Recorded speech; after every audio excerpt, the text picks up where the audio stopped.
الله سبحانه وتعالى nagu nicmaysin nicmooyinka muuqda iyo kuwa qarsoon marka kadib waxaan u mahad celinayaa guddoonka waxaan kaloon u mahad celinayaa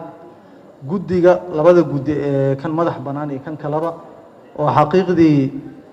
soo qabtay shaqo la yaqaano iyo kii sharci yaqaanadoodaba cutubka maanta na hor yaalo xaqiiqdii waxay ugu soo shaqeeyeen sil waafaqsan shuruucda qaynuunka waxayna ku soo qoreen luqadaha lagu qora dasaasiirta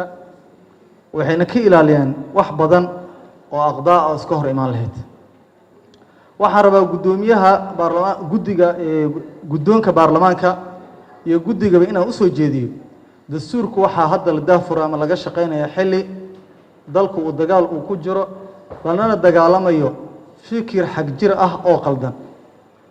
xuseen iyadoo waxaan jeclaan lahaay inuu dhegeysto talooyinkan u soo jeedinayn xuseen waxaan rabaa ururkaas argagixisada ahna wuxuu dadka ku maaweeliyaa uu been ugu sheegaa in waxa maanta aan ka doodayna ay tahay dulmi waxa aan maanta ka doodayna dastuurka aan ka shaqaynayna inuu yahay wax khayru sharci ah sidaas daraaddeed waxaan talo ku soo jeedinayaa maalin walba oo aan doodaas ka qayb galayno in culimada sheekh cali wajiis iyo culimada kale meesha noo fadhiso la siiyo 10 daqiiqo ay ku sharxaan dastuurka iyo waxa diinta uu ka qabo si ay dadku u fahmaan shacbiga maran habaabinta ay wadaan kooxdaas waa taladan u soo jeedinayo guddoonka waxaan rabay in aan qodobadan u gudbo aan talada siinayo qodobka labaad waxaan rabi lahay oo diinta dalka uu yeelanayo in lagu daro lagu cadeeyo in dalkan uu yahay sunni xildhibaano kale oo asaagayga waxay soo jeediyeen in fikirka ay madaahibta lagu sii qeexo taas iyada anigu ma qabo laakiin waxaan qabaa kaliya in lagu cadeeyo inuu dalka muslim islaam sunni u yahay qodobka kale oo sideedaad oo ka hadlaya jinsiyadaha waxaan rabay meeshaas inaan ku qeexo ama aan tala ahaan u dhiibto in la cadeeyo qofka muwaadinka Soomaaliyeed qaabku u weyn karo dhalashada qaabku u weyn karo baasaboorka waxaan ognahay dalkeena siyaasadiisa inaysan fadhinin waxaan ognahay nin maanta ku jecel inuu biri ku jeclaanin waxaan ognahay inay hadda muwaadiniin Soomaaliyeed ay ku dhacday in baasabooradii laga cisho si taas ay u dhicin waxaan jeclaan lahay in lagu soo daro dastuurka lagu qeexo qofka muwaadinka oo wayn karo baasaboorka inay maxkamadii xukunto sharcina maxkamad ay ka qaadi karto kaliya taasoo marka loogu fogaanayo in siyaasadda iyo la kala ilaaliyo taa iyada ah marka qodobkaas waxaan soo jeedi lahaa in lagu daro in qofka muwaadinka ah markuu waynayo jinsiyadda lagu maxkamadii ka qaadi karto qodobka kale oo muhiimka ah aan rabay inaan iyadana qeexo waxay tahay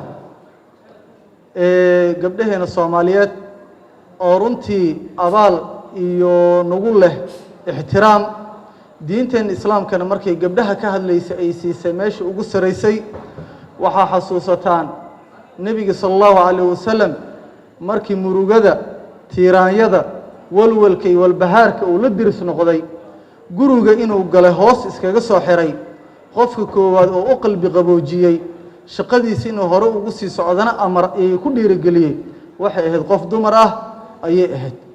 diinteen islaamka marka waxay saldhig u ah ama laf dhabar ay u yihiin dumarka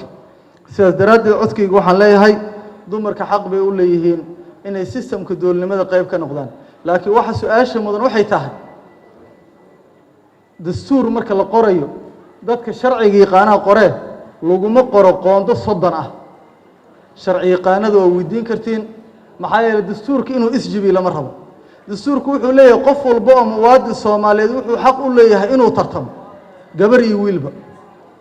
ma haddana isla dastuurka lagu qori karaa maye 130 rag kamid ah loo diidaya waxaan raadinaynaa dumarkeena ay ka cabanayaan waa cadaalad daro laakiin cadaalad daro kala ka shaqeeyaan ma aha